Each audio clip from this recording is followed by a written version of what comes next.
नमस्कार मंडळींनो, माझ्या स्टोरी चॅनलमध्ये तुमचं खूप खूप स्वागत आहे. स्मशानातलं सोनं. मित्रांनो, लोक आयुष्यभर सोनं, पैसा आणि संपत्ती कमविण्यासाठी धावत असतात. पण खरं सोनं कुठे मिळतं हे फार कमी लोकांना माहिती असतं. आजची कथा पूर्णपणे काल्पनिक आहे, पण तिचा संदेश आयुष्यभर लक्षात राहील. एक गावात करण नावाचा श्रीमंत व्यापारी राहत होता. त्याच्याकडे बंगले, गाड्या, जमीन जुमला सगळं होतं. पण त्याच्याकडे वेळ नव्हता, माणुसकी नव्हती आणि कोणाबद्दल प्रेमही नव्हतं. गरीब माणूस दारात आला की तो त्याला हाकलवून लावायचा. एके दिवशी गावातील एक वृद्ध शिक्षकाचे निधन झालं. गावातील प्रत्येक जण त्याच्या अंत्ययात्रेत सहभागी झाला.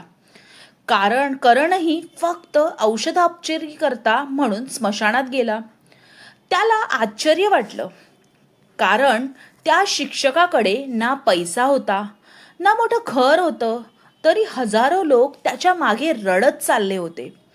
अंत्यसंस्कार झाल्यानंतर एक वृद्ध माणूस राखेकडे पाहत शांतपणे बसला होता.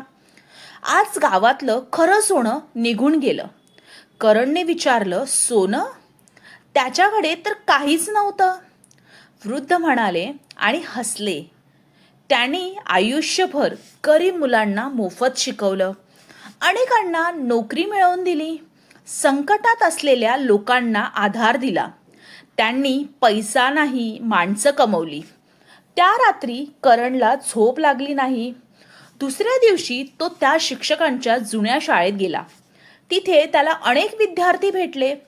कोण डॉक्टर झाला होता, कोण पोलीस अधिकारी, कोण शेतकरी, पण प्रत्येकाच्या तोंडी एकच नाव होतं, गुरुजी. प्रत्येक जण म्हणत होतं, आज आम्ही जे आहोत ते त्यांच्यामुळे. करणच्या मनात पहिल्यांदाच प्रश्न निर्माण झाला, माझ्या मृत्यूनंतर माझ्यासाठी किती लोक अश्रू ढाळतील? त्या दिवसांपासून त्याचं आयुष्य बदललं. त्याने गावात मोफत रुग्णवाहिका सुरू केली, गरीब विद्यार्थ्यांच्या शिष्यवृत्तीसाठी सुरू केली, वृद्धांसाठी औषधाची व्यवस्था केली आणि कोणतंही दान करताना स्वतःचं नाव कुठेही लिहू दिलं गेलं नाही. अनेक वर्षांनी करणचंही निधन झालं. त्याच्या अंत्ययात्रेला संपूर्ण गाव उपस्थित होतं. एक लहान मुलगा आपल्या वडिलांना विचारत होता, बाबा, एवढे लोक का आले आहेत? वडील हसून म्हणाले, बाळा, हा माणूस सोनं कमावून गेला. मुलगा म्हणाला, पण ह्याच्याकडे तर काहीच नव्हतं. वडील उत्तरले, अरे, स्मशानातलं कोणी सोनं येत नाही. इथे फक्त चांगली कर्म आणि लोकांच्या मनात कमावलेली प्रेमच सोबत येतात.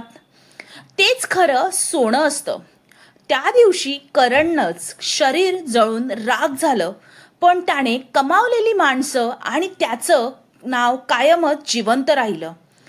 तर मंडळींनो, ह्या गोष्टीतून आपल्याला ही एक शिकवण मिळते. माणूस जग सोडताना पैसा, दागिने किंवा मालमत्ता घेऊन जात नाही. त्याने तो मागे ठेवून जातो ती त्याची कर्म, माणुसकी आणि लोकांच्या मनात कमावलेलं प्रेम. तेच आयुष्यातलं खरं स्मशानातलं सोनं आहे. तर मंडळींनो, कशी वाटली तुम्हाला ही